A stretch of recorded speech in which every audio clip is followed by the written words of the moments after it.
Effetto Friuli Giovani, buonasera, secondo appuntamento, i protagonisti sono sempre loro, i giovani, gli studenti, il tema cambia di volta in volta, questa volta penso sarà ancora più vicino a quello che è la loro esperienza, perché si parla di università, come sempre ci leghiamo a una notizia, qualcosa che riguarda appunto proprio l'attualità, e l'attualità ci dice che in 10 anni le università italiane hanno praticamente perso 58.000 matricole, quindi è come se fosse venuta a scomparire l'intera università statale di Milano, un dato allarmante per alcuni, per altri invece c'è chi pensa anche che questo sia un bene o comunque che stia nelle regole del mercato, per così dire. Sono tanti i dati preoccupanti comunque che riguardano le università, è stato lanciato questo allarme dal CUN, il Consiglio Universitario Nazionale, e da questa ricerca appunto trarremo diversi spunti per capire quanto ci sia di vero e cosa si possa fare eventualmente per cambiare questa situazione, partendo proprio da quelli che sono gli spunti dei primi protagonisti, coloro che all'università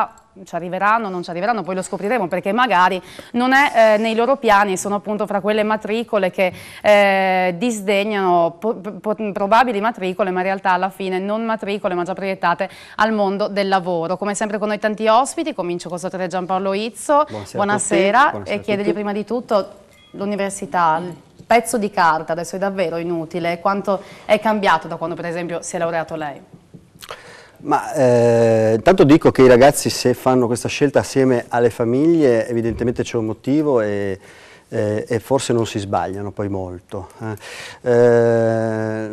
Credo che l'idea del pezzo di carta sia cambiato, nel senso che la cartocrazia, diciamo, ha perso quell'importanza che aveva una volta. Quello che conta e che dovrebbe contare meglio è quello che l'università e la scuola dà. Io sono ad esempio favorevole all'abolizione del valore legale del titolo di studio, proprio perché bisognerebbe valutare meglio questo. Dico subito, così entro nel vivo, diciamo, metto sul tappeto alcune tematiche. Credo che la scuola, l'università in generale si dovrebbe interrogare su questi motivi. Oggi studiare costa, meno che in altri paesi, ma costa, e le famiglie stanno molto attenti agli investimenti che fanno, e oggi l'università non garantisce più quella ascesa sociale che una volta garantiva. Pagano meglio magari i lavori, no? In cui insomma, non ci si laurea, e diciamo questo calcolo va fatto. Per cui mi piace molto questa puntata, perché abbiamo messo in relazione il mondo universitario con il mondo dell'impresa per cercare di capire le vere problematiche e cercare di rispondere. Il problema è che forse molto spesso si fa il confronto anche con l'estero, quindi sì, il ragionamento può essere giusto, però ci si chiede perché da altre parti invece non sia così. Insomma, in Italia c'è questo fenomeno, da altre parti l'università costa di meno, da altre parti chi effettivamente è laureato va a centrare... Costa di meno da noi, solo che in teoria costa di meno. Cioè costa di meno agli studenti e alle famiglie, ma in realtà il resto lo mette lo Stato. Quindi i poveri in realtà pagano due volte, perché a pagare le tasse sono i poveri, i ceti medio-bassi, e sono quelli che vanno meno all'università. In realtà questo è un sistema veramente paradossale l'Italia. I poveri pagano le tasse ai ricchi che vanno all'università. In più aggiungiamo il fatto che l'Italia è un paese corporativo, dove il figlio del notaio fa il notaio, il figlio del medico fa il medico, il figlio del farmacista fa il farmacista. Questo è il risultato post-sessantottino, dove la parola merito è stata cassata, dimenticata, in cui abbiamo tutto letto le corporazioni e pagano loro. Adesso si sono stufati e vanno a cercare il lavoro. Hanno ragione. Alberto Felicetoni questa sera forse sarà un po' in minoranza, perché abbiamo detto università e mondo del lavoro, quindi a lei il compito di rappresentare l'università preside della facoltà di ingegneria. A Udine come vanno le cose? Sappiamo che il Friuli è un po' al di sotto di questa media nazionale, quindi il calo è stato, da quello che si è letto dai dati, insomma, meno accentuato rispetto ad altre regioni, però comunque la tendenza è quella. Udine come sta? Beh, Udine ha avuto diciamo, un lieve calo come diciamo, a livello nazionale, anche se a livello nazionale è stato più marcato. Però voglio anche segnalare una cosa, che ad esempio Padova invece ha avuto un incremento. E proprio recentemente, quando mi confrontavo con alcuni colleghi, il motivo è stato tutto il tema dell'orientamento. Io credo che questo sia un grande problema, perché noi abbiamo, soprattutto all'inizio, abbiamo alta dispersione, perché spesso i ragazzi si aspettano una cosa, ne trovano un'altra, e quindi io credo che sul tema dell'orientamento possiamo lavorare molto. Noi adesso a Udine abbiamo questa iniziativa importante che è il Salone dello Studente, abbiamo anche attivato iniziative diverse, ad esempio funzionano molto bene i mini stage, cioè delle visite ai laboratori durante l'anno, in special modo rivolte alle quarte e quinte classi, e quindi abbiamo visto che non è importante soltanto una presentazione eccetera, ma anche tutta un'attività di coordinamento, soprattutto con gli ultimi anni delle superiori. Quindi io credo che il problema comunque della disaffezione c'è tutto, ma questo è un problema secondo me più ampio che riguarda anche la politica di premio degli studenti. Non dimentichiamoci che il presalario una volta era molto diffuso. Quando io ho fatto l'università il presalario era una cosa importante sul piano dell'entità e anche del numero di possibilità d'accesso. Questo per motivi che sono di natura politica di fatto è andato scemando, e questo di fatto secondo me ha penalizzato l'accesso. Ritengo comunque che il nostro paese è un paese che non ha risorse naturali, le cose che abbiamo è la storia, i beni culturali e abbiamo le intelligenze, quindi in realtà sul tema della conoscenza non possiamo non confrontarci. Però su questa intelligenza, per questa intelligenza ci deve anche essere uno sbocco. Leggendo un po' i dati di questi giorni, insomma, quello che mi ha stupito è che spesso parliamo di questo, citiamo questa frase, sentiamo dire questo luogo comune che sembra essere falso. Per forza non trovate lavoro, siete troppi laureati in Italia, ma in realtà non è assolutamente vero, anzi sono pochissimi rispetto agli altri paesi europei, e allora vuol dire va bene le intelligenze, ma le imprese le accolgono? Nel caso di Eurotech sicuramente sì, perché c'è bisogno di forze specializzate da questo punto di vista, ma in generale, Roberto Siagri? Sì, io credo che bisogna riportare anche al centro l'impresa, come diceva lei, ma come interlocutore dell'università. Uno dei problemi che credo abbia il Paese è che l'università è stata troppo al margine del processo di creazione di valore del Paese. Non è, con questo strano mito della ricerca come super partes o fuori dal gioco dell'economia, alla fine si è trovata, chi ci sta rimettendo sono proprio le università e i giovani che stanno all'università. Comunque per quanto riguarda i laureati dovremo poi vedere quali sono i gruppi di studio di appartenenza. Probabilmente in passato abbiamo prodotto troppi laureati in gruppi di studio che oggi non sono molto appetibili o non sono interessanti. Comunque laurearsi alla fine paga, nel senso che ci sono gruppi di studio da ingegneria alle scienze, ma anche in certe materie, ma anche in economia, dove a 3 anni sono quasi tutti impiegati. Hanno trovato tutti quanti un posto di lavoro. Il tema, sono d'accordo anch'io, che probabilmente non è più l'ascensore sociale come una volta, ma forse perché il Paese ha bloccato gli ascensori sociali. Cioè credo che il tema di sviluppo del Paese vada di tutto. Non si può parlare di università se non si parla di possibilità di crescita, se non si parla di imprese innovative che riescono a diventare più grandi. Bisognerebbe pensare, noi siamo abituati in Italia su un triangolo industriale fatto da grande Stato, grande impresa e grande sindacato. Università e piccole imprese sono fuori dall'equazione. In un sistema come quello americano invece c'è l'università, ci sono le piccole e medie imprese, ci sono le grandi imprese, c'è lo Stato. Il tutto cercando di creare un circuito molto autoreferenziale, diciamo, al suo interno. Diciamo che questo fa sì che poi la ricerca sia autoreferenziale, non sia molto collegata con la produzione di PIL, di ricchezza del Paese.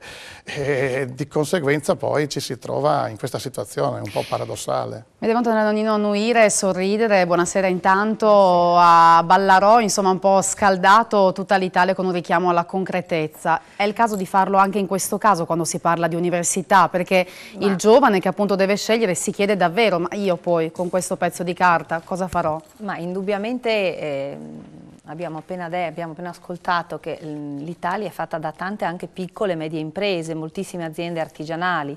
La nostra azienda è un'azienda dove si lavora ancora con metodo artigianale, dove c'è anche moltissimo lavoro manuale, e credo che i giovani dovrebbero essere innanzitutto più consapevoli di questa realtà.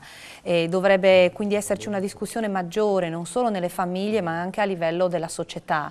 E poi io sono molto orgogliosa di essere artigiana e quindi anche di lavorare con le mani, di fare fatica, perché il lavoro oggi non è solo straordinario la ricerca, ma la ricerca che peraltro comunque presuppone grandissima fatica, grandissimo impegno, grandissimo rigore, cioè la sensazione che si ha è che il giovane pensi al lavoro, a qualche cosa che funziona dal lunedì al venerdì in certi orari prestabiliti, mentre invece quindi qualsiasi lavoro quell'aggettivo si choosy faccia, che tanto fece polemica quando pronunciato dalla Fornero non le sembra così distante da quello che è la realtà? Cioè, io trovo che i giovani siano più concreti di quello come un certo ambiente o in una certa politica si voglia rappresentare, perché i giovani devono avere aspettative, devono avere speranze, devono avere futuro, e il futuro glielo diamo sicuramente noi, ma devono anche loro cercarselo, questo assolutamente.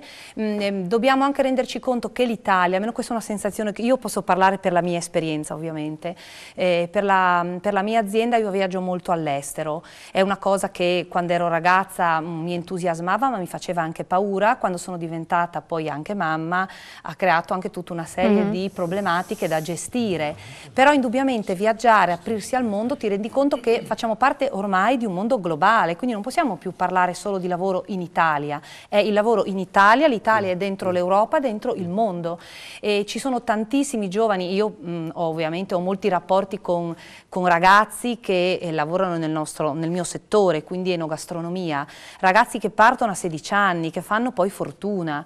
Uno degli ultimi che ho incontrato ad Hong Kong è Umberto Bombana, che è partito dalla cassinetta di Lugagnano e che ha raggiunto il massimo livello, le 3 stelle Michelin come cucina italiana a Hong Kong. Oggi il mondo si muove in quella parte e arrivare come italiana a vedere come la nostra cucina, i nostri prodotti, la nostra artigianalità, il famoso Made in Italy, come viene apprezzato in questi paesi, ti dà grandissima anche fiducia. Quindi io dico ai giovani, dovete anche guardarvi, però oggi c'è anche il web. Però è importantissimo, ma deve essere un'opportunità questa, non una necessità. Cioè, beh, ecco, un momento, dipende cosa lei intende per necessità e il fatto comunque di dire siamo in un opportunità. mondo globale, apriamoci al mondo, il nostro pezzo, la nostra cultura, il nostro sapere, tutto quello che abbiamo possiamo farlo valere non solamente entro i confini della penisola, però magari non tutti possono, non tutti vogliono, o anche per inclinazione caratteriale o che ne so, quindi...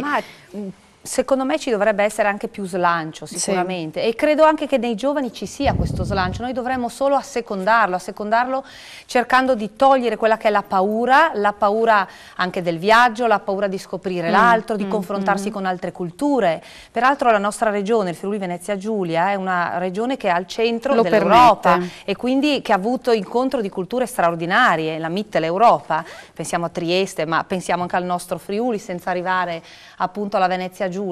E dal punto di vista anche culturale, che è un mondo che a me ha sempre affascinato, anche perché in famiglia abbiamo sempre in qualche modo toccato questo ambito col premio Nonino, trovo che si parli troppo poco di tutto quello che è straordinario nella nostra regione e che ha degli slanci verso altre culture più vicine o anche più lontane. Forse c'è una cappa di pessimismo quindi che si è trasmessa anche ai giovani, li sta un po' bloccando, non so, per rompere il ghiaccio intanto prima della pubblicità, partiamo da chi insomma la laurea per esempio ci sta pensando o sta valutando questa possibilità, non so chi vuole cominciare. Microfoni? Sì. Comincio io. Buonasera, io quando in terza media ho dovuto, cioè noi facciamo una scelta dove andare alle superiori, quindi io già ai tempi ho pensato, sì, anni fa, ho pensato perché non sapevo se avevo possibilità economiche per affrontare un'università e anche mentali, perché magari ho detto non studierò, cambierò strada, quindi ho scelto di seguire un professionale, ho detto finisco questi 5 anni, alla fine di questi 5 anni ho una carta in mano, ho un mestiere, quindi non rimarrò senza un lavoro, assolutamente. Sperando, perché con gli ultimi tempi non si sa mai. Se poi avrò anche le possibilità economiche o anche mentali, quindi potrò proseguire i miei studi, andrò all'università. Queste sarebbero le mie ambizioni. Però adesso vedendo i costi, appunto come diceva anche il prof Izzo, che alla fine dicono che in Italia costa di meno, ma non ne sono sicura, perché università ci sono in Italia, però noi ragazzi siamo un po' limitati nelle nostre scelte.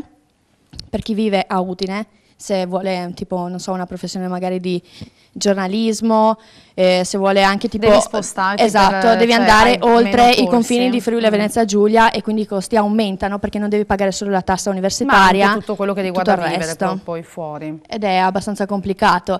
Prima lei diceva che noi dobbiamo ci dobbiamo anche un po' lanciare, dobbiamo cercare perché il futuro è anche nostro, è vero, ce lo dobbiamo prendere, però è anche un po' difficile con la politica che c'è in Italia al giorno d'oggi, perché noi siamo soprannominati capre, è vero, ed è un male per noi perché ci limita a prescindere, anche se noi siamo capaci, noi siamo limitati in questo a priori da un mondo del lavoro, dopo certo le che, scuole. insomma, poi c'è un bel contrasto appunto tra l'invito allo slancio e già in terza media, insomma, dovresti trovare a fare ragionamenti per 5 anni più avanti. Questo è già un sintomo del quale parleremo tra poco dopo la pubblicità. State con noi. Bentrovati, a parte che dopo cercheremo di sondare sul termine capre, che non è di origine sgarbiana, diciamo, ma c'è dell'altro nel passato. Però volevo andare un attimo da Gianni Carmine, buonasera, che una scelta l'ha fatta, è titolare di uno studio di progettazione, arredamento d'alta gamma, di alto livello a Udine, e ci è arrivato dicendo mi faccio da solo, ovvero da solo non del tutto, nel senso che corsi ci sono stati, ma non attraverso il canale universitario. Motivazioni economiche, era già una scelta all'inizio, quella di rifiutare l'università, com'è andata? No, ci ho creduto e infatti volevo proprio dare questa spinta, ragazzi. Cioè, senz'altro condivido col signore dell'Eurotech che l'università paga, sicuramente. Secondo me lo metto allo stesso livello. Però sei così sicuro? Perché non l'hai fatta? No, paga perché senz'altro... No, permettimi la battuta, nel senso... Hai fatto bene. No, paga senz'altro perché comunque, appunto, la forza dell'idea abbinata comunque anche ad un curriculum importante universitario, una carriera comunque culturale importante, sicuramente crea strada di successo sicuro. Secondo me, prima si sfiorava l'argomento numerico, cioè sono in troppi essere laureati e quindi c'è poco sbocco. Non lo condivido, perché se tutti hanno realmente delle idee forti e tutti le portano avanti, c'è posto per tutti, c'è posto per tutte le idee di tutti. Ovviamente devono avere il coraggio e la costanza di portare avanti queste intuizioni, questi stimoli nuovi. Secondo me il centro è proprio quello, cioè perseguire realmente... Ma quanto ti è costato? Cioè, ci hai sempre creduto, perché bisogna comunque anche avere un grande carattere, insomma, per farlo. Cioè, gli ostacoli più grossi che hai incontrato, per capire proprio quello che può essere il percorso. La mia è stata una scelta quasi folle, perché comunque aprire in un momento comunque di grande crisi e fare invece dei fatturati sempre crescenti, penso sia proprio dovuto alla costanza e proprio al crederci, ripeto. Proprio perché la difficoltà è stata schivare un po' anche appunto i luoghi comuni, no? Ma lascia stare, ma qui le banche non ti danno una lira, ma chi sei, chi non sei. Io sono questa persona, sono convinto di quello che faccio e ho visto che la battaglia per adesso comunque l'ho vinta, nel senso che da una cosa quasi folle è diventata una realtà riconosciuta e anche all'estero. Adesso anch'io, infatti condivido con la signora, bisogna sempre andare a cercare sbocchi nuovi, idee nuove. Il Media in Italy paga tantissimo, ma sempre di qualità. Per questo io ho fatto questa scelta di qualità. Nino Moro paga questa laurea o no? E ai suoi studenti, perché comunque penso che ci sia anche un compito da parte degli stessi insegnanti, anche di questo orientamento di cui parlava De Toni, insomma siete un tramite, siete anche un anello di congiunzione per quello che è il passaggio poi al futuro, che sia mondo del lavoro, che sia università. Cosa consiglia? Allora, paga, ho fatto una domanda lunghissima. Paga tantissimo, primo. Io non credo tanto nell'orientamento come si fa adesso, perché un ragazzo non diventerà mai maturo se si continua a orientarlo fino ai 60 anni. Va bene, rimarrà sempre un... e ha 1000 possibilità adesso di orientarsi. Credo che tutti dovrebbero andare all'università, se non tutti si dovrebbe tornare al 70% o all'80%, per arrivare a laurearsi al 40%. E per questo io ho portato alcuni dati, no, che sono questi qua. Ho fatto una semplice tabella dove finché è rosso c'è l'Italia e oltre il rosso sono tutti gli altri. L'Italia, laureati nella fascia d'età 25-65 anni, c'è il 14%. Tutti gli altri hanno, il più basso è il 24%, che è la Spagna, la Germania al 25%. Dobbiamo farlo alzare un po', dobbiamo girarlo in orizzontale allora. Ah, orizzontale, così. Come lo volete. Pensavo andasse meglio dall'altra parte. Richiedono così dalla regia, perfetto. Allora seguiamo quello che ci chiedono. È molto semplice, ecco, si vede, il Giappone ha il 43% e noi abbiamo il 14%. L'Unione Europea comunque chiede il 40%, ma andiamo ai giovani, perché sembrerebbe, questi sono anche vecchi, insomma, dati vecchi, andiamo ai giovani, cioè la fascia d'età 25-35, abbiamo il 20%, quindi non siamo molto distante dalla generazione precedente. Il Giappone ancora al 45%, ma c'è la Corea che ha il 58%, la Corea ha il 58% e con questa noi dobbiamo competere, non col Giappone che abbiamo già perso.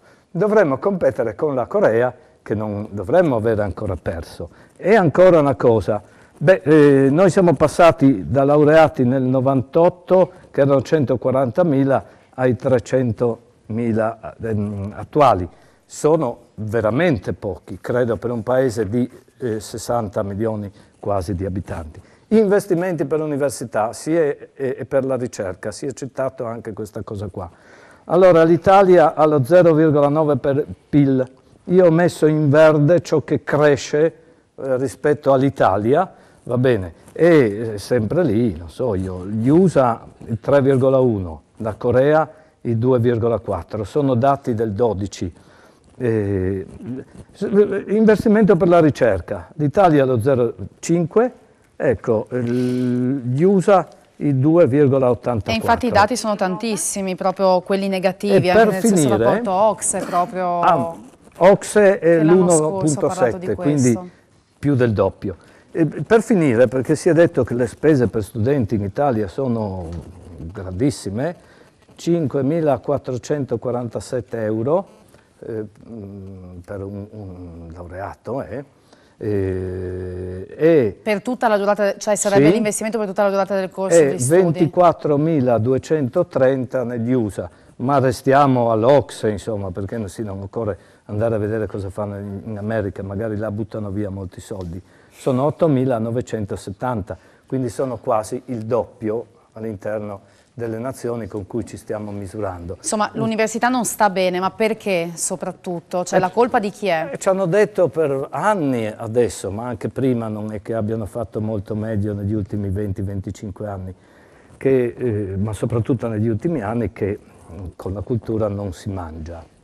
Ecco, con la cultura si mangia e come? Perché ci guadagna sia chi si laurea, perché prende più soldi, e perché e ci guadagna anche lo Stato, perché è calcolato su 120.000 euro nel complesso della vita, quanto paga di più in ritenute fiscali uno laureato rispetto a un non laureato.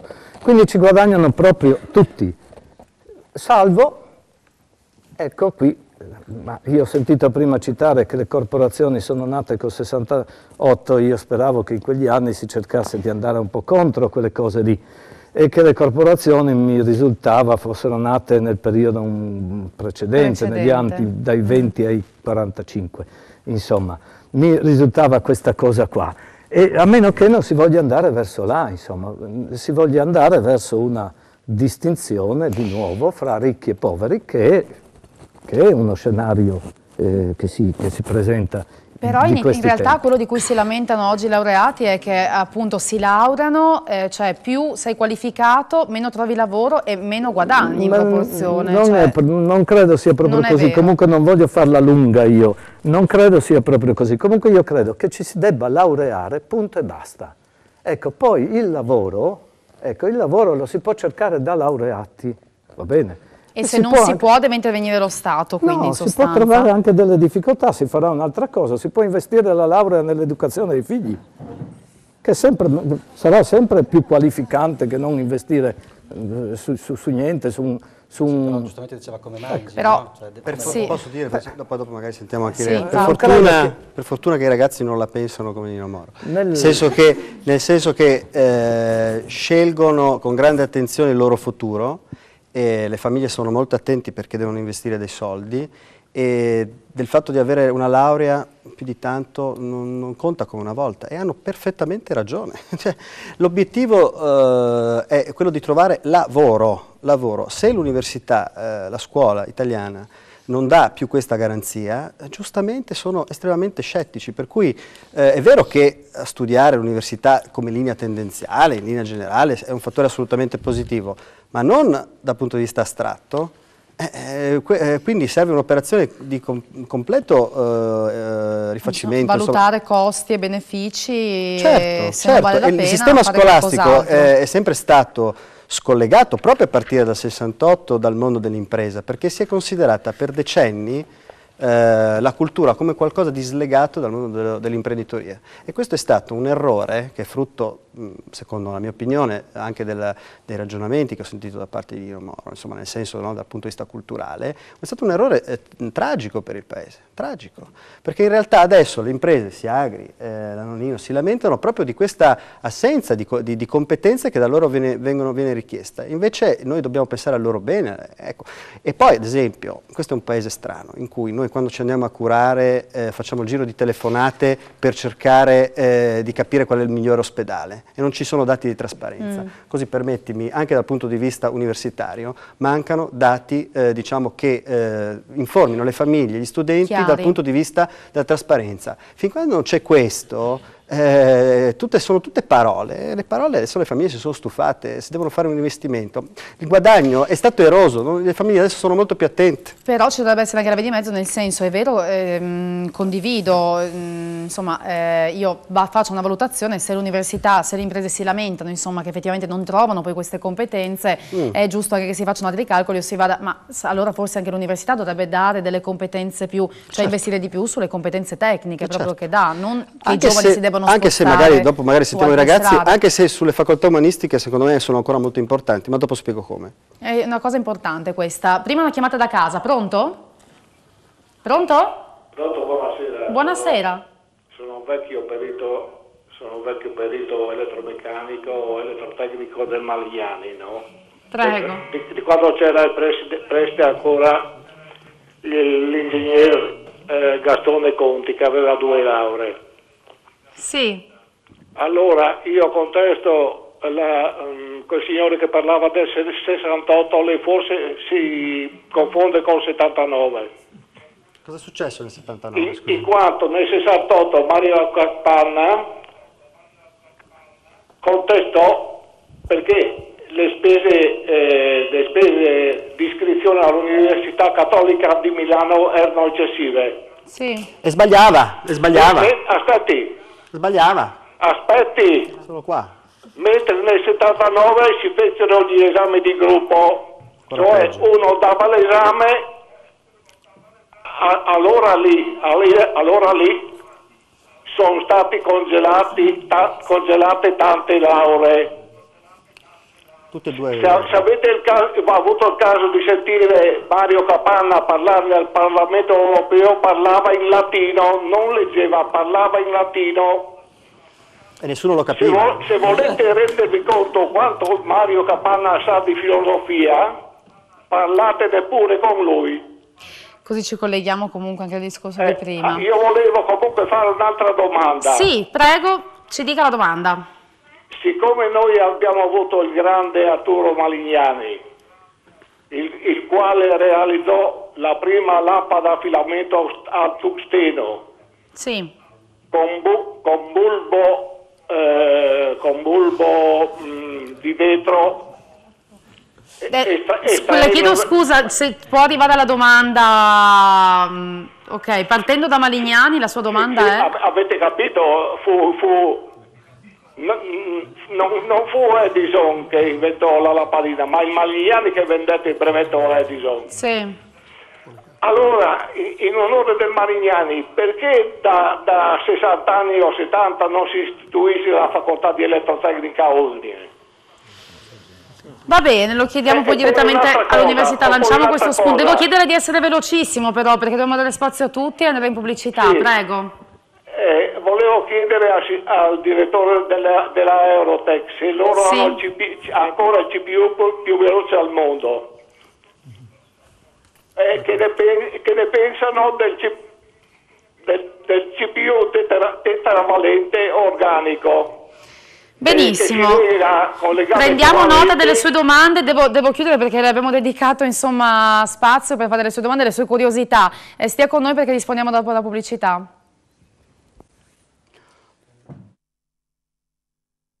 Allora, rispondiamo alla curiosità dell'ascoltatore, poi sì, diamo spazio. La domanda più tecnica era relativa alle tecnologie che si stanno utilizzando oggi, ma quelle magari forse interessano a pochi. Per quanto riguarda la macchina, in realtà più che la CPU più veloce è un supercalcolatore, che in realtà è più veloce a parità di consumo, per cui è una macchina molto green. Perché visto che bisogna cercare di non fare solo le cose più veloci, ma farle veloci e che consumino relativamente poco. Sì. Insomma, era preparato comunque, non so se sì, l'ho visto molto ferrato, sì. Però è il vostro momento perché ci siamo dilungati, insomma, sentendo poi le diverse cose, mi pare che ci fosse un po' di movimento in quota. Sentiamo qua sopra.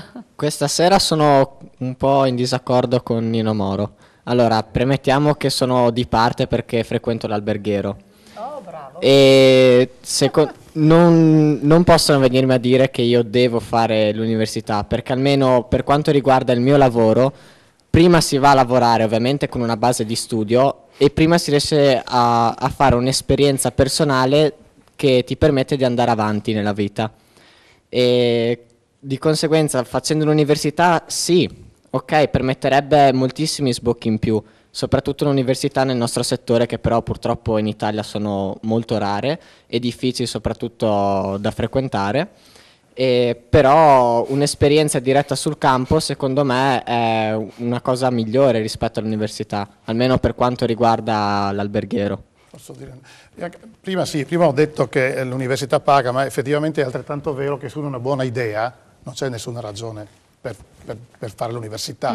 Sta di fatto che le più grandi aziende americane fatte da Steve Jobs, anziché Bill Gates, anziché Zuckerberg, anziché altri, nessuno di loro ha finito l'università, ha cominciato, poi ha avuto un'idea e si è messo a farla. L'intuizione, per cui quello che volevamo, il messaggio credo che sia qui è che se si studia un po' di più non si sbaglia, se però si ha un'idea è altrettanto vero che è meglio buttarsi e provare a farla.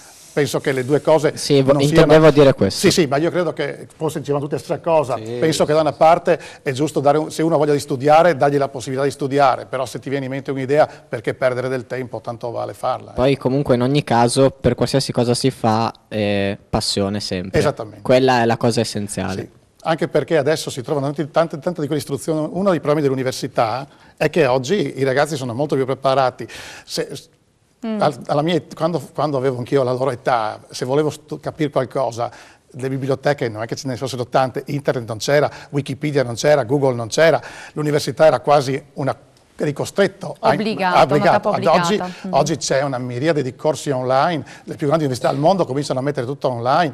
Uno dei problemi che ha l'università è di poter essere competitiva con tutto questo materiale free che è disponibile sulla rete. La concorrenza. Ed è una concorrenza... Ma l'università vi dà quello che voi chiedete? No, non lo dà necessariamente, perché si è creato uno scollamento che diceva anche lei prima, c'è un grande scollamento tra quello che... Quando torniamo un attimo indietro, torniamo a 30 anni fa, l'università, io dico sempre, era molto più avanti dell'industria, 30-40 anni fa. Adesso l'industria è molto più avanti dell'università. Si è creato, in questi 30-40 anni, si è creato uno shift di conoscenza dentro l'industria e l'industria oggi è un po' più avanti delle conoscenze dell'università. Però si crea quindi questo buco, ma in realtà che vorrebbe anche dire spazio eventualmente per gente preparata, però lo spazio c'è, allora sicuramente. Però mi permetto di aggiungere una cosa, l'università ti dà una preparazione di base, ma poi l'esperienza è fondamentale, per cui anche una cosa importante secondo me è da dire a questi ragazzi: attenzione, voi uscite dall'università e avete una base, ma da lì dovete cominciare, siete proprio all'inizio, mentre molto spesso dall'università alcuni, per fortuna ma non tutti, arrivano, sanno già tutto, da lì si parte e si comincia a fare fatica, perché c'è la conoscenza, poi c'è tutto il resto, l'esperienza, la fatica, e quella spesso, più di qualche volta, fa fastidio. Francesco? Secondo me, sono stati aperti molti temi. Secondo me uno che è uscito è il fatto: tante università, però tante università equivale ad avere tante spese. Cioè non è che possiamo, dobbiamo fare una scelta, o decidere in base al merito le università, quindi razionalizzare, cioè esistono troppi atenei in Italia, questo non intendi? Sì, alcuni secondo me non sono necessari, bisognerebbe razionalizzare per poter, come posso dire, incentivare i migliori e quindi offrire anche un servizio migliore. Quindi meno corsi di laurea, però più mirati, diciamo. No, più mirati, dico sarebbe la qualità più alta. Ok. Perché un altro tema è il fatto che questa università, sì, la vogliamo pagare poco, però allora la paghiamo poco noi, però comunque la paga lo Stato e sono comunque soldi nostri, e quindi ci siamo a un bivio. O assumiamo un modello più privatizzato di università, perché noi parliamo delle grandi università, però ci dimentichiamo che ad esempio in America le grandi università sono private e funziona tutto su un sistema meritocratico, perché sono solo gli allievi più meritevoli che hanno le borse di studio, cosa che da noi non succede, perché tendiamo a garantire a tutti. Io non dico che un sistema sia giusto e uno sia sbagliato, dico siamo di fronte a un bivio e dobbiamo scegliere. Però tu quale sceglieresti? Quello americano, diciamo tendenzialmente? Io personalmente non saprei, perché è secondo me sono due estremi. Sono due estremi, perché ad esempio a Ballarò ieri si parlava proprio della Norvegia, ad esempio, che la Norvegia fa un prestito di, mi sembra, 28.000 euro ai ragazzi, però dava un ottimo servizio e i 28.000 euro i ragazzi potevano restituirli, perché avendo fatto l'università lì dicevano: siamo sicuri che otteniamo un lavoro. Esatto, e noi facendo l'università non possiamo dire con certezza che avremo un lavoro. E qui nell'ambito delle competenze anche si hanno due modelli, perché sono due modelli nettamente separati, perché ad esempio l'università americana dà una preparazione che è sugli standard industriali e quello che richiede l'azienda, però ad esempio non dà una cultura generale, che anche quella è necessaria, che ad esempio la nostra università dà. Noi tendiamo però a dimenticare l'aspetto più specialistico, che invece secondo me è più richiesto sul mercato in questo momento. Non so, chiedo a voi, perché non saprei dirlo.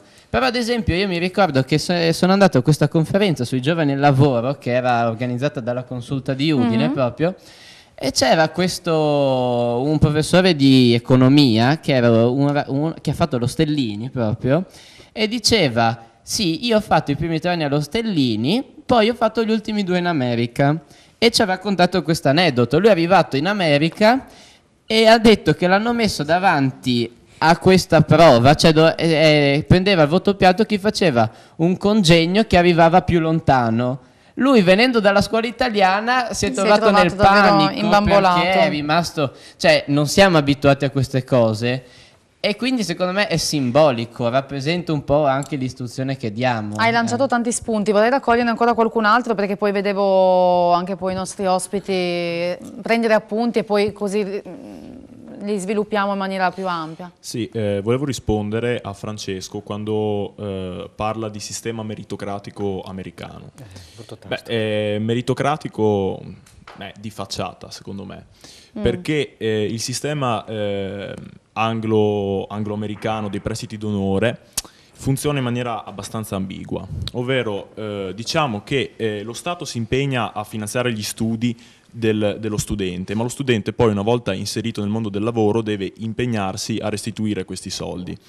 Ora, in previsione del fatto che lo studente non sia in grado di restituire soldi, diciamo è l'Ateneo, il corso universitario, tenuto a dover restituire i soldi.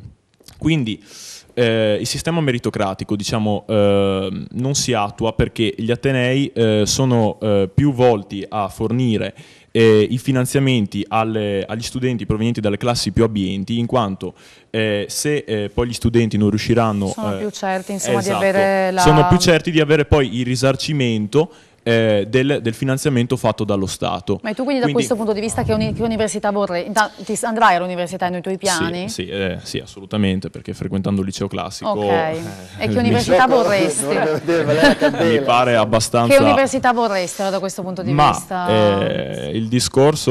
Parlando di tasse, parlando di... Sì, allora il discorso è che sono contrario a quanti sostengono che le tasse universitarie andrebbero elevate, perché in questo modo verrebbe meno quel discorso di istruzione universale che è insomma intrinseco al termine di università stesso. Insomma, troppo alte no, ci devono essere, ma non anche troppo perché alte. Comunque volevo rispondere al professor Rizzo quando afferma che le tasse in Italia sono troppo poco elevate, ovvero da una statistica che ho letto questo pomeriggio dell'Ocse.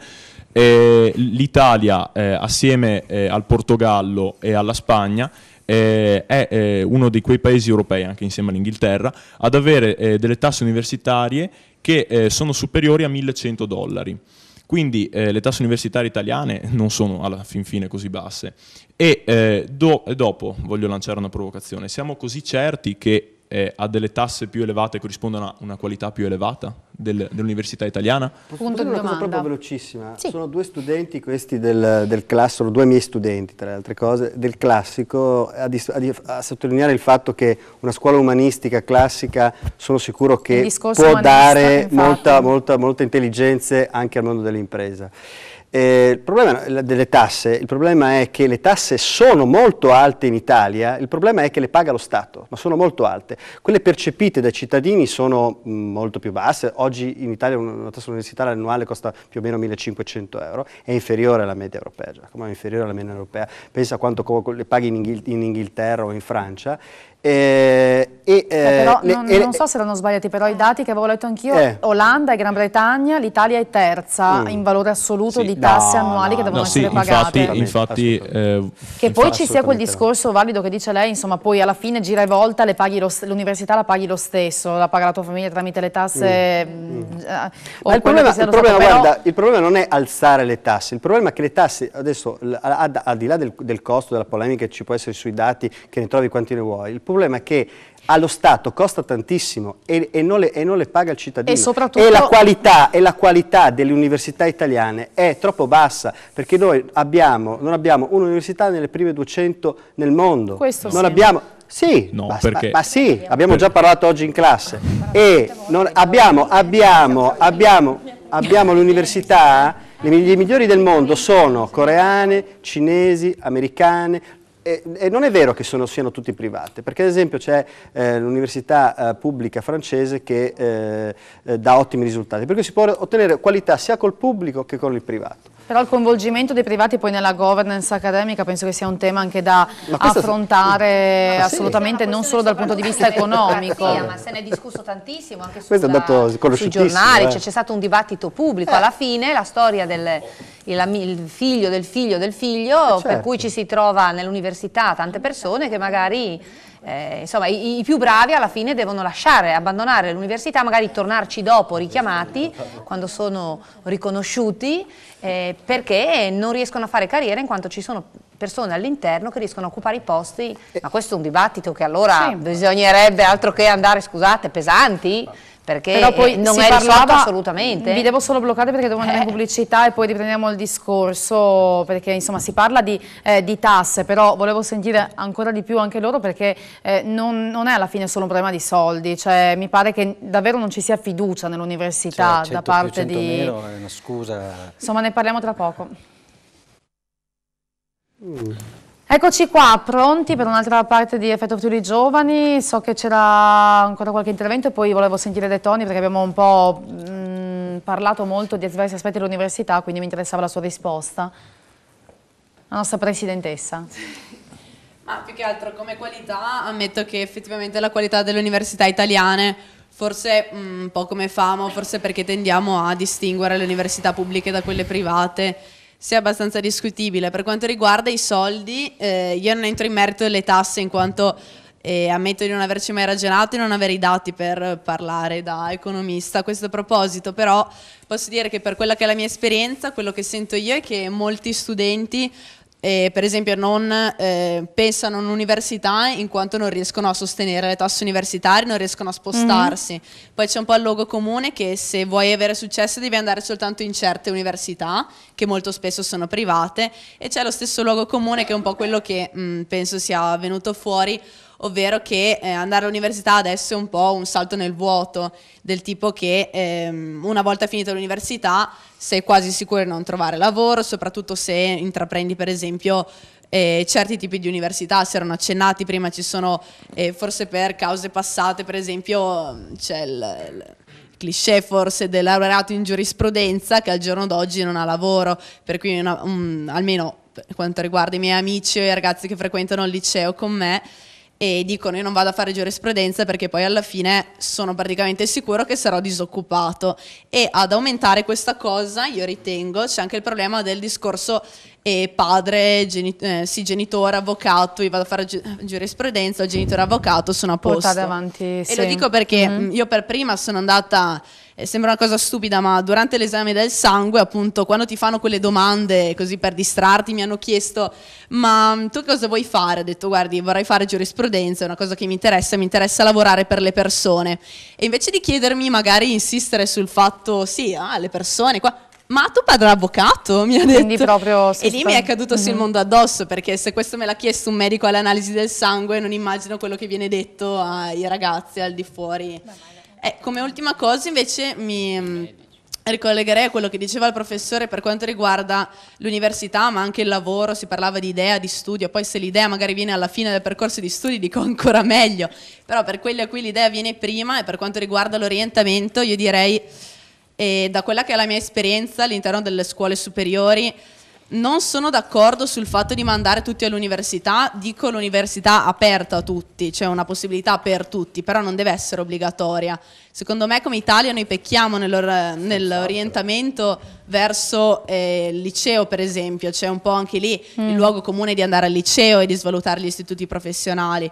Questa è una cosa sulla quale secondo me bisogna insistere. Non è vero che c'è solo l'università, ci sono anche un sacco di, qua per riprendere anche il CIUSI della Fornero, un sacco di istituti professionali che invece secondo me dovrebbero essere rivalutati.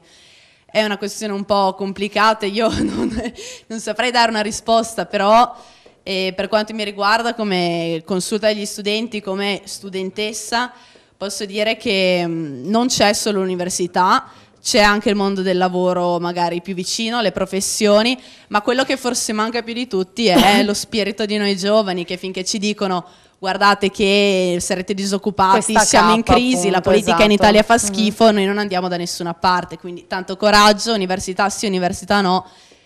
Secondo me, se posso 30 secondi, sì, è un problema di atteggiamento, cioè non è certo, nessuno dà una garanzia, no?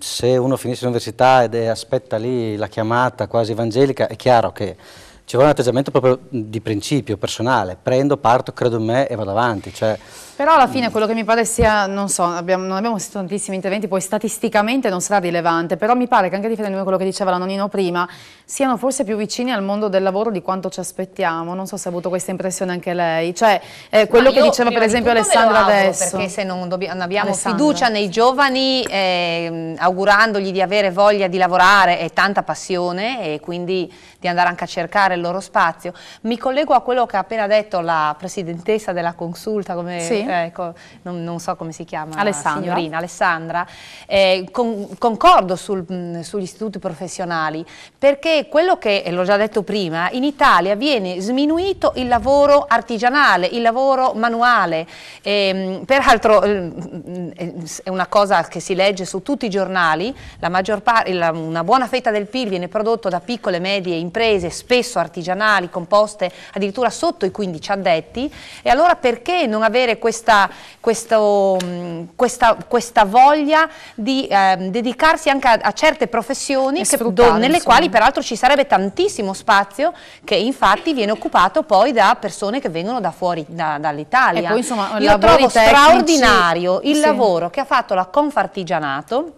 Io mi ero addirittura iscritta alla scuola per genitori, che è arrivata anche a Udine parecchi anni fa, l'ho trovata una cosa veramente avanti, che mi ha dimostrato come le piccole e medie imprese artigianali sono più avanti dello Stato, più avanti della politica, perché si sono organizzate da sole, appunto, creando questi luoghi che in realtà la chiamavano scuola per genitori, in realtà ti davano delle indicazioni, ma era soprattutto un luogo di incontro, di scambio, di discussione, del capire perché. Perché dei genitori, io sono cresciuta in una famiglia dove mio padre e mia madre non solo lavoravano in distilleria, ma ne parlavano tutti i giorni a casa. Quando mi sono trovata grande, volente o nolente, quando ero ragazzina non ero proprio contentissima, perché il sabato le mie amiche andavano a Udine a fare le vasche, io dovevo andare in Pesa perché c'era lavoro, a rispondere al telefono. Perché i genitori, questo nella scuola per genitori, era il fulcro della discussione, e io l'ho trovato straordinario, perché i genitori non raccontavano più ai propri figli qual era il loro lavoro, e quindi trasmettevano quella passione necessaria per portare avanti magari il lavoro di generazioni per i quali noi siamo riconosciuti ai massimi livelli in tutto il mondo. Volevo arrivare dai toni, però c'è anche una cosa importante: non è che lavoro manuale, lavoro artigianale vuol dire che non serva l'università, perché comunque penso che anche per esempio per un'azienda di dire che fa però quello tipo di lavoro, uno deve essere orgoglioso di essere artigiano, o comunque non serva lo studio o la cultura, quello che si diceva per esempio che prima sulle materie umanistiche, non so, parlo per esempio di un'azienda, impresa che può essere artigianale anche solo per studi umanistici, marketing, proposti lingue, sapere come vendere il prodotto, sono cose magari spesso quando si fa l'università o si studia e si seguono degli studi umanistici, poi il lavoro manuale leghiamolo all'artigianato e leghiamolo alla scuola rinascimentali, che quindi abbiamo una tradizione straordinaria, in realtà il ragazzo si sente svilito. No, ma era il legame per arrivare un problema, anche a De Toni, che mi sembra abbia fatto, comunque abbia lottato anche per il rilancio un po' culturale dell'istruzione tecnica, professionale, scuole di innovazione, eccetera. Insomma, sono temi che le sono cari, mi sembra. E poi ci sveglia il contenuto di tutti gli appunti che ha preso. No, allora, sono state moltissime cose, quindi adesso non so se possiamo affrontarle tutte, perché vedo che il tempo è pochissimo. Prendiamo le più importanti. Però io volevo lanciare alcune riflessioni, ad esempio, sul tema che laurearsi non garantisce niente perché dopo si trova lavoro. Intanto dobbiamo distinguere di che laurea stiamo parlando, perché, tanto per dire, noi sulle lauree tecnico-scientifiche abbiamo una maggiore domanda da parte delle imprese che abbiamo un'offerta bassa di laureandi. Tanto per dirvi, la Danieli ci ha chiesto come facoltà di ingegneria 2 anni fa di fare corsi per neoingegneri indiani, cinesi dell'est Europa, perché non trovava ingegneri italiani disponibili ad essere assunti e andare in quei paesi. Quindi, tanto per dirvi, noi abbiamo tra il 10 e il 15% in Italia di iscritti a facoltà di ingegneria, in Giappone sfioriamo il 50%. Ecco, quindi È chiaro che se noi abbiamo la maggior parte dei ragazzi che si iscrivono a certe facoltà e dopo, adesso qui è stata citata giurisprudenza, ma vi posso garantire che ho trovato moltissimi ragazzi che hanno fatto scienza della comunicazione che dopo ricercano diciamo, altre qualificazioni dopo. Quindi il problema dell'orientamento rimane, quindi attenzione che laurearsi in certe diciamo, discipline garantisce sicuramente uno sbocco professionale. Poi volevo fare un altro ragionamento. Qui si è parlato del fatto che può essere opportuno andare a lavorare se si ha un'idea. Allora facciamo un ragionamento serio. Allora, Luciano Benetton ha fatto i professionali. Leonardo Del Vecchio, Luxottica, non è neanche riuscito a cominciare i professionali, e se parliamo di Polegato, che è un diplomato agrario, ha fatto la Geos. Quindi uno potrebbe dedurre che è meglio non andare a studiare all'università per fare business. Ecco. E quindi uno potrebbe dire, vabbè come, allora è meglio sul serio. Allora, io dico, attenzione, che se andiamo a guardare bene, le imprese si fanno attorno a un'idea, e l'idea avviene quando tu sei diciamo, nel mondo diciamo, reale, vedi dei bisogni latenti, ti viene l'idea e la cosa. Ecco. Noi abbiamo delle evidenze, noi abbiamo che la maggior parte dei laureati che all'inizio fanno lavori molto tecnici, verso i 40 anni molti diventano imprenditori. Perché? Perché escono a quel punto da lavoro molto tecnico, vanno magari nel commerciale o vanno in rapporti con i fornitori, e quindi quello che voglio dire è che attenzione, non è vero che studiare, per dirla brutalmente, è un effetto rinculo per cui non potrai mai fare attività imprenditoriali, anzi però diventa una imprenditoria più spostata in avanti perché il contatto con il mondo del lavoro è più avanti, e comunque apre un altro fronte che è il tema delle imprese ad alta tecnologia, perché attenzione, noi abbiamo delle grandissime diciamo, eccellenze sul mondo dell'agroalimentare, del turismo, però attenzione, noi non possiamo competere nel mondo solo con certi filoni, dobbiamo andare anche sulle tecnologie, e Siagri qui ne è un esempio.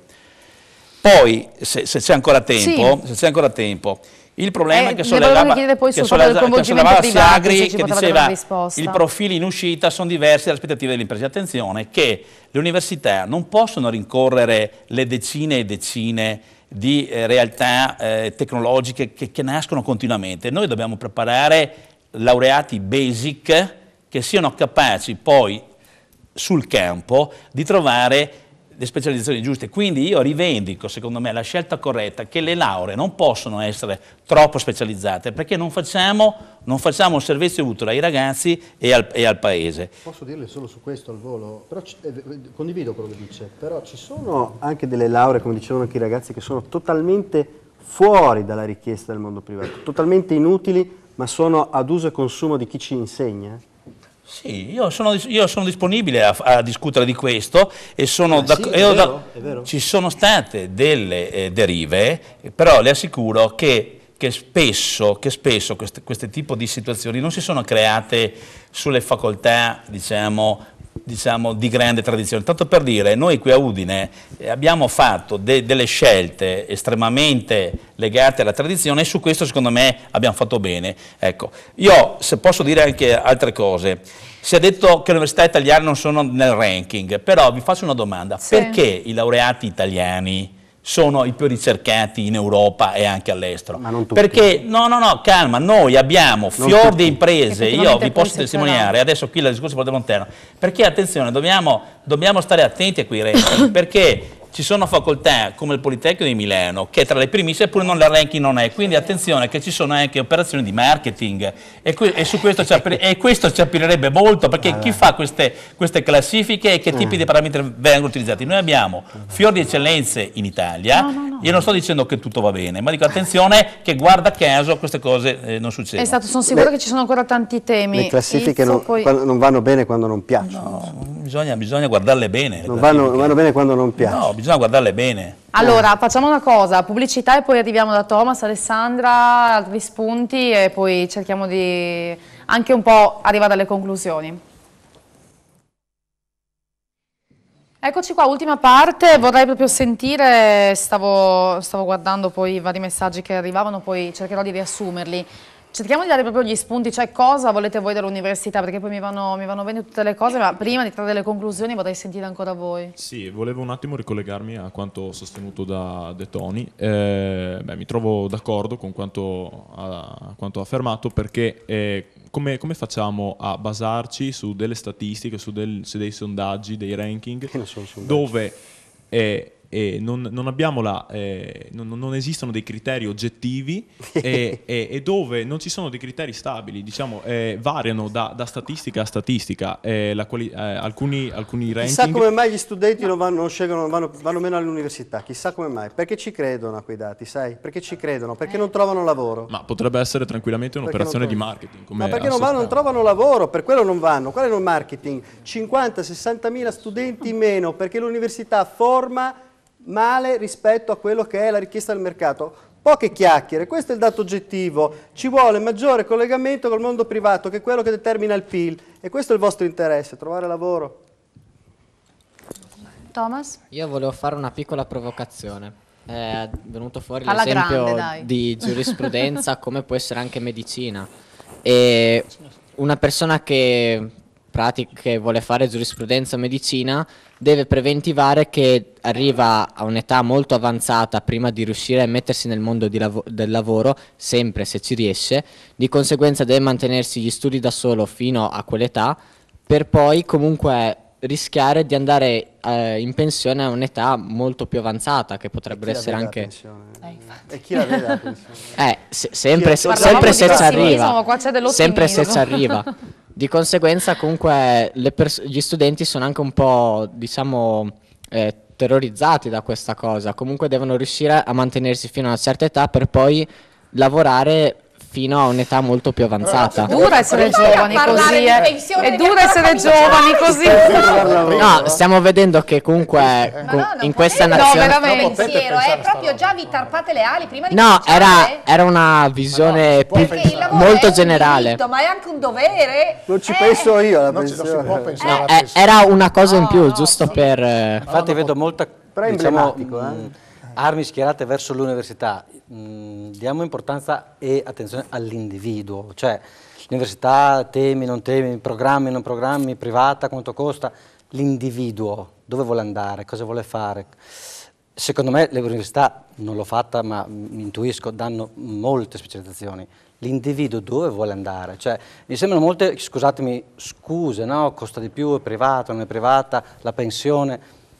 Diamo più importanza all'individuo. Ma perché ragionano così? Cioè, abbiamo detto che è triste, ma sì, giusto pensare al futuro, però c'era una tristezza infinita. No, è la verità, ma insomma. Beh, non tutti per fortuna, ora non so. No, ma per l'amor di Dio. Ma vedo spesso sbolognare verso i programmi, le cose. Sono d'accordo, quando ho fatto fisica, non ho fatto fisica perché volevo trovare un posto di lavoro. Perché le piaceva? Perché mi piaceva e non pensavo alla pensione, volevo capire delle cose, come funzionava il mondo. Curioso, curioso. Però se uno ha la sfortuna, diciamo a quel punto che gli piace il latino. Se deve crederci e lo fa, però non deve farlo con quella che troverà un posto, troverà un posto. Aurora, sì, però. dici. Scusa, scusate, eravate tutte e due in lista, gestitevela. Grazie. Ma proprio perché dobbiamo fare riferimento all'individuo, aboliamo questa valenza del titolo di studio. Cioè, cosa serve avere una laurea per poter partecipare ad un concorso? Si vale. Se non vale niente. Ma forse il calo è proprio legato a questo che hanno capito, che non c'è più che il valore legale in qualche maniera è di fatto scomparso. Appunto. E a questo punto... Lo diceva Einaudi nel 47. Sì, tra l'altro. Stiamo ancora aspettando. Siamo arrivati un po' Noi non tardi. siamo un'azienda grande, però non stiamo a guardare se uno è laureato o no. Vediamo quello che sa fare e quanta voglia di fare. Quante aziende su quante fanno... Tutte quelle che riescono a stare a galla, credo. Tutte? Perché se no...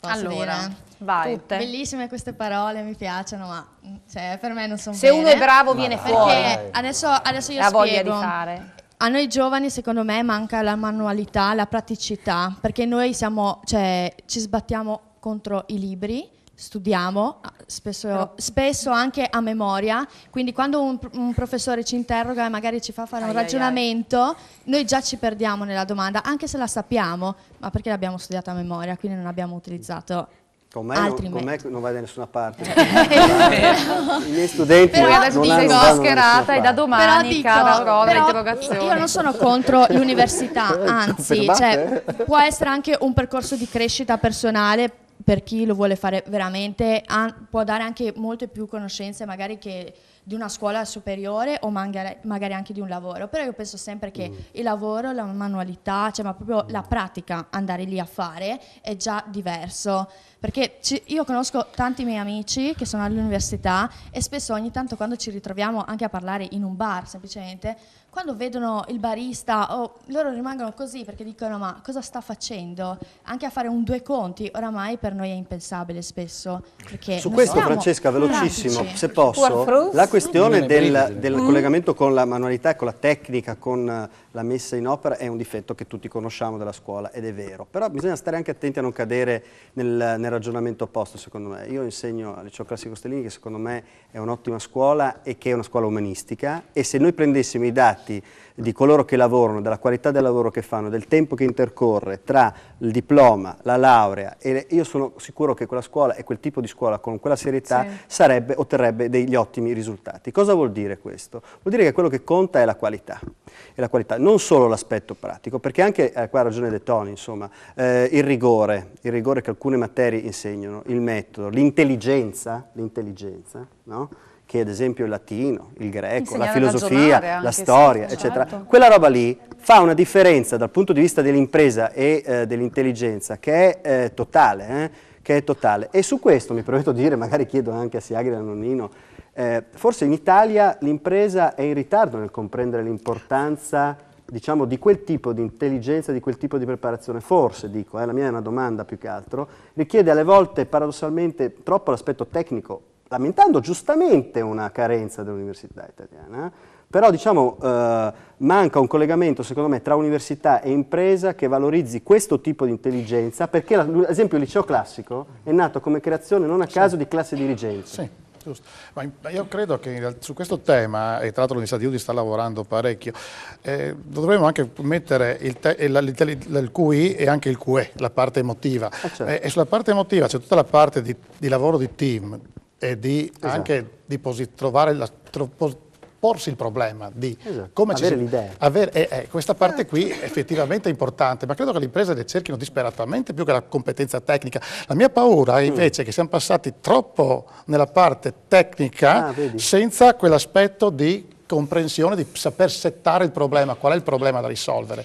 Perché è un problema? Perché più che noi diciamo sempre non si sa quello che non si sa. Se tu non sai porti il problema, non trovi neanche la soluzione.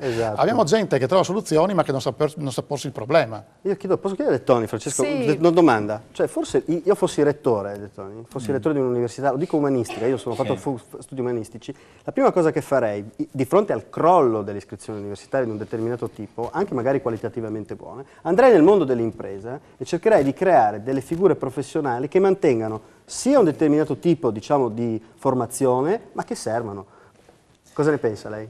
No, allora, attenzione che non abbiamo parlato stasera, ma ci sarebbe molto da discutere ed è questo. Noi abbiamo creato da poco l'istruzione post-secondaria non universitaria, ecco, perché forse i ragazzi non sanno bene cosa sia, però negli altri paesi europei, in primis la Germania, ma esistono sostanzialmente dei percorsi in genere biennali dopo le superiori che sono sostanzialmente finalizzati a percorsi molto professionali. Ad esempio sull'alberghiero adesso possiamo farlo, noi abbiamo finalmente la legge, abbiamo dei percorsi di istruzione tecnica superiore e sono focalizzate su alcune filiere ben precise. Ecco, allora questo tipo di formazione è una formazione fondamentale per il sistema delle imprese che in Italia non abbiamo mai avuto. 15 anni fa siamo partiti con l'ipotesi di pigliare due piccioni con una fava facendo il 3+2, cioè immaginando, siccome non avevamo questi percorsi, le Fachhochschule per capire tedesche, abbiamo immaginato di dire prendiamo i percorsi universitari, li spacchiamo 3+2, il 3 lo consideriamo professionale, il +2 lo facciamo alle magistrali. In realtà non ci siamo riusciti, perché ingegneria ha fatto l'ingegnere bonsai, il triennale, Ecco, però non abbiamo fatto il super perito perché, attenzione, le università tedesche che fanno questi percorsi sono diverse dalle università che noi conosciamo, cioè sono molto meno teoriche, molto meno astratte e hanno dei percorsi anche per i docenti di carriera diversa. L'abbiamo capito. 5 anni fa siamo partiti per progettare l'istruzione secondaria ed è praticamente un percorso che prevede sostanzialmente 2 anni di specializzazione e attenzione, per chi decide poi eventualmente di fare il percorso universitario vengono riconosciuti per 2 anni 72 crediti su 120 e quindi un ragazzo può dopo i 2 anni può addirittura puntare alla triennale. Quindi quello che voglio dirvi è che queste cose qui sono fondamentali, quello che stiamo dicendo, cioè l'aderenza, diciamo, della preparazione. Ecco. Però le università, come sono state concepite, attenzione, sono invece percorsi più teorici, più astratti e che vanno a puntare su possibilità diverse.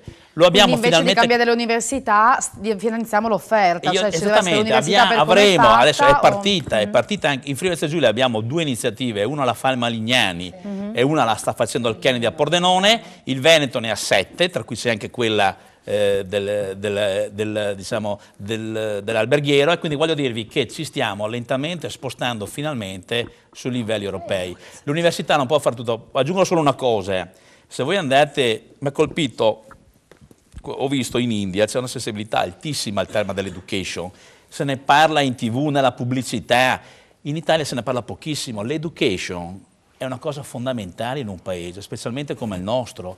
Io vi dico la verità, vi dico questo, attenzione, che la conoscenza è un valore in potenza, mentre il valore è conoscenza in atto. Cioè io vi dico questo, non è che fare l'università vi dia automaticamente valore, però voi avete una potenzialità, ok? È come energia potenziale, perché poi dipende da voi, cioè la vostra imprenditorialità, cioè attenzione, la conoscenza da sola, Siagri lo sa bene, può avere una bellissima idea e un prodotto, però se non riesce dopo a venderlo non genera valore. No, quindi attenzione che fare l'università vuol dire acquisire energia potenziale, dopo sta alla capacità imprenditoriale, all'intelligenza emotiva che diceva Siagri. Guardate che nelle organizzazioni, nelle imprese, il 110 lode spesso non fa carriera. Assolutamente. Fa carriera la persona che sa costruire un sistema di relazione e che sa capire e gestire le relazioni con gli altri. Arriviamo anche a sentire ancora qualche... Anche perché bisogna vedere quanto vale quel 110 lode, ma comunque. No, esatto, non volevo appunto ricollegare, magari in maniera un po' più critica, e mi tiro fuori, essendo come facendo parte dell'istituto del professore, posso anche permettermi, insomma, andare contro quello che lei ha appena detto. Io? Per quanto riguarda Io? Sì, la conoscenza in atto, con tanto di cappello al suo istituto, no, al liceo Stellini che lei si ha citato, anzi fossero tutti i professori così orgogliosi dell'istituto nel quale insegnano. Comunque volevo dire, secondo me anche troppo, cioè valorizzare o dire noi dobbiamo inserire tutta questa conoscenza anche all'interno dell'università e all'interno del mondo del lavoro, cioè meno tecnici però più, questo mi sembra che fosse il messaggio che lei stava cercando di... Non ho capito cioè, bene. per dire, per esempio, uno ragazzo che studia all'interno di un liceo classico non viene valorizzato come ragazzo con un bagaglio urbanistico alle spalle, ma viene buttato più sul tecnico in quanto questo... Io ho detto semplicemente che, anzi, ho detto che la distinzione tra scientifico e classico diciamo, è relativa, quello che conta è la qualità di un buon liceo scientifico e la qualità di un buon liceo classico. C'è il luogo comune che studiare latino, greco, filosofia non serve al mondo dell'impresa, e non è vero. Possiamo sentire anche il tema della pubblicità anche... Marchionne è un esempio eclatante, ma anche tu mi sembra sia un esempio eclatante. Dalle orecchie, ma perdonatemi, prima della pubblicità, Nino Moro. Io vi racconto un aneddoto che lega con questa cosa qua, perché sentire discorsi... No, mi piace moltissimo alcune cose, ma certe altre non mi piacciono. Ad esempio, bisogna seguire l'impresa e lasciare l'università, perché l'università è tutto.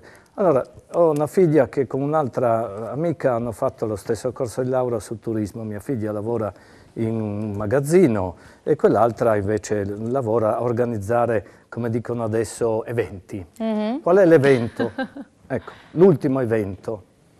Dei russi vogliono le donne vestite da tavolini, ecco, e gireranno con i bignè, le cosine sul tavolino, ecco. e questo deve organizzare uscito dalla nostra università. È terribile seguire l'impresa, no? Che vuole questa roba qua. E i maschi invece in un'altra saletta hanno una donna nuda rivestita di altri bignè o robe sushi, di sushi. Sushi, grazie. Ecco, a me non veniva su che cosa. C'era anche lei. Perché proprio inseguiamo l'impresa e avremo questo. Va bene, io credo che l'università li abbia preparati per qualcos'altro. Proprio per, la società della conoscenza che abbiamo davanti. È un valore aggiunto la conoscenza, proprio come diceva Rettoni. E questo, e dobbiamo andare là. È inutile che andiamo a dire, è certo che c'è il lavoro pratico, manuale, ma comunque questo non preclude il fatto di dover avere comunque delle conoscenze, di avere una Dio, cultura. Anzi, Aurora, tieni bene a mente perché devo andare in pubblicità, altrimenti mi mangiano. Pubblicità tra poco. Il sushi. Qua non è un bonus track, una parte in regalo, ma mi ero sbagliata semplicemente io prima di annunciare che fosse l'ultima parte, non perché volessi finire presto, anzi. Vai Silvia. Allora, sì, io volevo cogliere lo spunto dello scetticismo e della sfiducia nei confronti di un futuro nel lavoro, perché appunto, voi continuate a dirci che dobbiamo desiderare, dobbiamo buttarci, dobbiamo cercare di ottenere quello che vogliamo, ma non è che noi non desideriamo, che non sappiamo che cosa fare, noi sappiamo benissimo che cosa vogliamo fare, ma sicuramente abbiamo paura di un rifiuto, di un fallimento e quindi non vogliamo neanche magari sprecare del tempo per fare qualcosa che poi, per non ottenere quello che vogliamo e quindi sentirci insomma in una condizione di fallimento e quindi cerchiamo delle certezze, cerchiamo in ogni modo di ottenere una certezza ma non sappiamo come trovarla.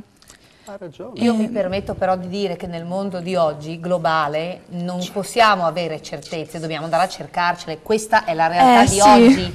In Italia per tanti anni funzionava che uno studiava in un certo modo, cercava e riusciva, spesso con l'aiuto della mamma, del papà, dell'avvocato, però oggi il mondo è un'altra cosa e questa è una mentalità tipicamente italiana. Sì, però forse lei, Silvia, voleva anche dire, forse mi permetto di, forse voleva anche dire che è la società che offre poche opportunità, non certezze. Se tu togli la parola certezza che l'hai usato a dire opportunità e ragionamento però fine. posso tradurre la realtà, forse non comunica bene la cercarsele. società, perché quello di cui parlava De Toni, per esempio, diceva non so se i ragazzi sanno di queste scuole. È vero, cioè anche la stessa università, secondo me, non comunica forse tutte le opportunità che può dare, o i numeri di cui parlava prima Izzo, cioè diamo delle statistiche in modo che uno possa scegliere. Non c'è mai stato un periodo storico con così grandi opportunità. Certo che l'aumento delle opportunità riduce le certezze, perché garanzie e opportunità vanno una contraria all'altra. In Italia però sono di meno che in altri paesi. Sì, perché si parlava prima del merito, ascensori sociali e merito,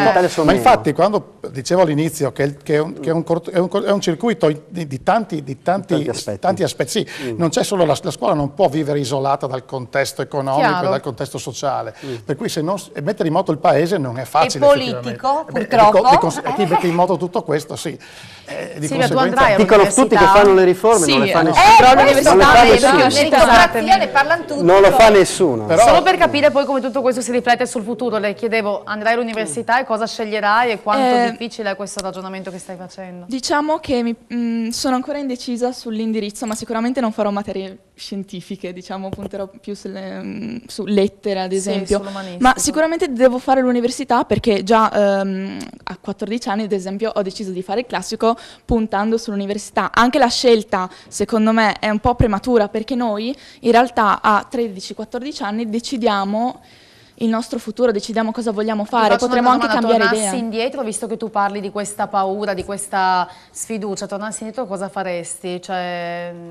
No, io farei il classico, perché alla fine sono bello, contenta. perché insomma parli di sfiducia però e di paura di fare delle scelte sbagliate. Sì, no, è più sfiducia verso il futuro. Sì. Cioè non adesso. No, ma quello che volevo dire io è che se comunque ancora adesso dice, pur dovendo io comunque fare l'università, non si rifugia nelle certezze, cioè non è che dice avessi fatto una facoltà che mi dava adesso un lavoro, questo è importante. Io credo che ci sia un aspetto della scuola che non insegna a loro ad essere i protagonisti. Gli eroi di domani sono loro, quelli che costruiranno il futuro siete voi, non siamo più noi che costruiamo il futuro. Se non siete così convinti di poterlo fare, ecco, questo non so se poi... Sai perché è un po' retorica questa? Perché quando ti ripeto, i notai sono una corporazione, non, al di là del fascismo, no, lo dico a Moro, Mauro, che voglio dire, le corporazioni sono parole che hanno molto senso, purtroppo, ha ragione Mauro a citare il fascismo, ma purtroppo sotto altre mentite spoglie le corporazioni esistono tuttora.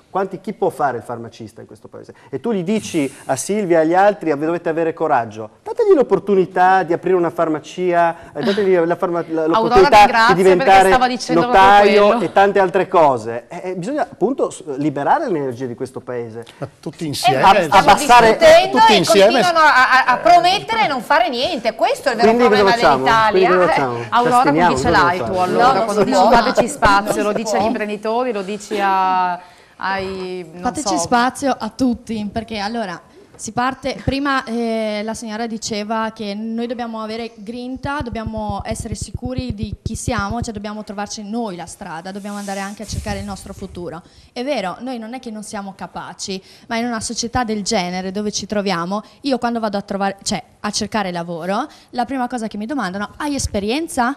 Se sono appena uscita da scuola, come faccio ad avere esperienza? Se non ho l'esperienza non mi prendono a lavorare, quindi rimango senza lavoro. Non è così, no, non è così. Mi dispiace per lei, però io ho trovato sempre la porta chiusa, tra virgolette. Una cosa che a me è molto piaciuta in una persona che era venuta a cercare lavoro, che mi ha detto io le dico quello che so fare. E ovviamente ha dimostrato una grande disponibilità a imparare e tanta voglia di lavorare. Però è un po' vero quello che dice Aurora, secondo me, mi permetto, perché non sempre di curriculum ne ho mandati un sacco anch'io e appena uscito dall'università mi sono detta: avessi più lavorato e studiato forse avrei adesso un passo in più, non so. È legato alla... E la seconda però, scusi, cosa che chiedono è: scusi, ma io il sabato però ho i miei impegni. E dico: guarda, invece se il sabato purtroppo l'azienda ha determinati lavori da portare a termine, regolari, state dicendo la verità entrambe, però è un po' vero quello che diceva. Chi cerca lavoro, cioè se io ho bisogno di lavoro, io non dico questo giorno non sono libera, cioè io ho bisogno di lavoro. Lo dicono tanti. Io sto parlando per me in questo momento, e se io ho bisogno di lavoro, cioè mi metto a lavorare anche la notte. E questa è la voglia di non in discoteca però, Aurora. Che ci vai già tu? No, l'hai detto l'altra volta. Ah sì, appunto. Prego. Io volevo porre riportaci una alla serietà.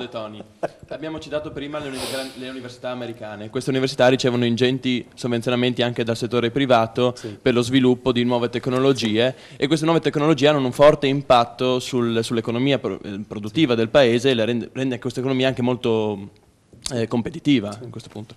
Ora, la mia domanda è: qual è lo stato in Italia di appunto delle forme di finanziamento, quindi se è possibile anche per i privati investire nella ricerca pubblica, e soprattutto come garantiamo, se questo avviene o avverrà, l'indipendenza e l'autonomia della ricerca pubblica a prescindere dall'interesse del privato? Bella domanda. Allora, noi abbiamo diciamo la maggior parte visto che parliamo di tecnologia, parliamo dei dipartimenti di area scientifica e tecnologica. Noi la maggior parte diciamo dei colleghi sono impegnati su progetti di ricerca europei che spesso sono finanziati solo se c'è la presenza di imprese che possono essere italiane ma anche europee, perché oggi la ricerca, il mondo della ricerca, quindi di fatto le università, quando vogliono accedere a fondi, sono tra virgolette tirate dai progetti comunitari di ricerca, che per fortuna vanno in questo senso, che vogliono fare, diciamo, interagire il sistema delle imprese e università. Perché succede questo? Perché la ricerca è molto costosa, è molto rischiosa e a lungo termine, e le imprese private fanno fatica a sostenerla. Da questo punto di vista, l'incontro tra un sistema pubblico, che fa ricerca, e un sistema privato che invece sostanzialmente la riceve, è un sistema virtuoso. Bisogna gestire il rapporto tra sistema delle imprese e università, e quindi da questo punto di vista, se ci pensate bene, siccome sono alla fine le università che pagano la scuola, perché sono sostanzialmente le imprese che alla fine generano i profitti per pagare sia la sanità che la scuola e l'università, alla fine, se ci pensate, è un ritorno sostanzialmente dove le attività pubbliche di chi fa ritornano sostanzialmente nel sistema delle imprese, che generano a loro volta valore, che ritorna dentro il sistema. Quindi questo è un circolo virtuoso fondamentale. Dobbiamo inserire anche tutte le di facoltà e dipartimenti umanistici in questo grande ciclo. Però Esatto. attenzione, che noi abbiamo, tanto per dire, le umanistiche sul tema della filiera del multimediale, c'è una grandissima opportunità, oppure legare cultura. Ma perché non lo fanno? Ma perché bisogna avere dei progetti, perché bisogna Perché avere non ce li hanno? Ma non mi risulta neanche che poi, cioè, gli investimenti che fai in ricerca te li fai per conto tuo. Io parlo per una piccola azienda, ma non sono detassati. Se ci fosse la detassazione degli utili che dell'impresa vengono investiti in ricerca e innovazione collegati all'università o alle, non lo so, magari dico ma mi risulta che al momento non è così e quindi l'impresa se lo fa per conto suo. Scusate, vi devo solo interrompere perché volevo sentire ancora qualche spunto, perché noto che effettivamente però questo problema secondo me di comunicazione un po' permanga. Non parlo di voi, ma parlo ragazzi, università, cioè si nota comunque una diversità completa di approccio. Sì, e poi sentiamo. Perché parlava di dipendenza della ricerca pubblica rispetto a quella privata? Perché? No, nel momento in cui un privato investe dei soldi in una ricerca, Sì. anche di qualunque ricercatore, sia che sia un ricercatore pubblico o privato, ha bisogno di un ritorno, insomma, del suo investimento economico. Ecco, io nel momento in cui un privato si inserisce in un discorso pubblico, devo garantire, io Stato, io istituzione, io università, che quel risultato che il ricercatore poi mi andrà a esporre, risulterà, sarà corretto. Quindi sarà indipendente rispetto diciamo anche agli interessi dell'azienda. Ma no, non è così, perché in realtà se l'università, la ricerca non produce conoscenza utile al paese per produrre PIL, non si pagano tasse, e se non si pagano ma se non si pagano le tasse non si pagano i ricercatori universitari. Cioè il ricercatore universitario non è poi tanto indipendente dal resto del sistema, del paese, è il paese che paga le tasse che poi dà allo Stato i soldi per buttarli sull'università. Cioè è un equilibrio molto delicato, però... Cioè è lui che mantiene i ricercatori. Così. No, Sentiamo Eleonora. Chi produce alla fine? Scusate Eleonora, siamo tutti?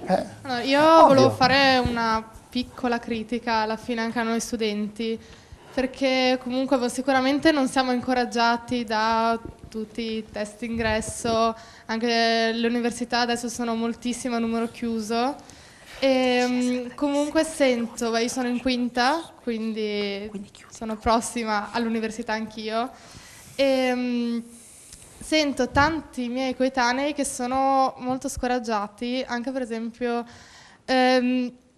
insomma non vogliono neanche provare, neanche tentare per esempio un test ingresso a medicina, perché dicono che è troppo difficile. È tanto difficile ovviamente entrarci, però sento proprio tantissime persone che non vogliono neanche provarci. Non prendono neanche in considerazione l'idea. Già. Scrive Beatrice dallo Stellini: io ho fiducia nell'università italiana nonostante sia in un certo senso trascurata. Come si può trasmettere questa fiducia e speranza per il miglioramento ai giovani e fare capire loro che non si deve temere di uscire dagli schemi? Punto di domanda. Non so se stasera con certi picchi di pessimismo abbiamo risposto, ma insomma penso che Beatrice ha toccato davvero il cuore del problema, ovvero sembrano dei luoghi comuni, ma insomma entusiasmo e fiducia mi pare che siano state anche le parole chiave da questo punto di vista. Mia figlia si è diplomata al turistico, ma gli hotel chiedono cose che non ha fatto e esperienza, quindi si tornava un po' su quello che diceva Aurora prima. Io vengo da una scuola tecnica, gli unici 4 che sono diplomati con il 60, tra cui io, non abbiamo voluto andare all'università dopo 8 anni dal diploma, 3 di noi abbiamo un'attività che va alla grande e uno è diventato un capofficina in Danieli con 60 persone sotto di lui. I più bravi con gli studi ma senza la voglia di emergere, voglia di fare, ora fanno tutt'altro. Scusate, è un po' difficile come messaggio, con lavori a tempo determinato. E vuoi di fare, no crisi. La crisi in Italia l'hanno creata quelli che non hanno sul loro dizionario la parola fare.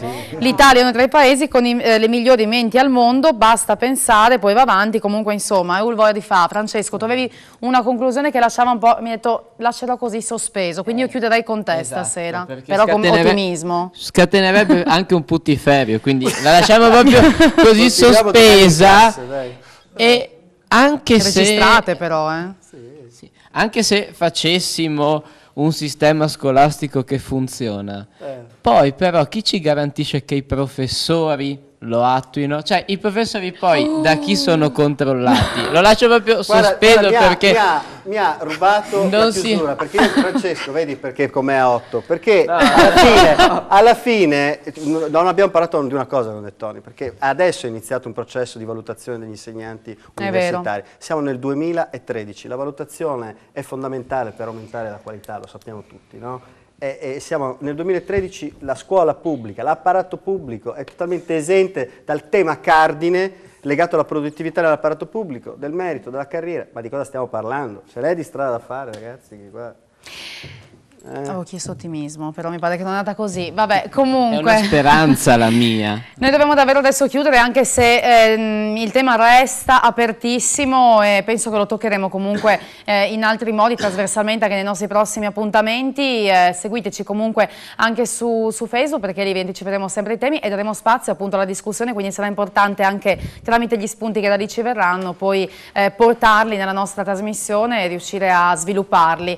Siamo fiduciosi che potremo farlo. Grazie a Nino Moro, grazie a Gianni Carmine, grazie a Antonella Nonnino, a Roberto Siagri, al professor De Toni e a Giampaolo Izzo. Buonasera grazie a a voi, grazie per averci seguito, fra una settimana ci rivediamo. Ciao. Arrivederci. Buonasera.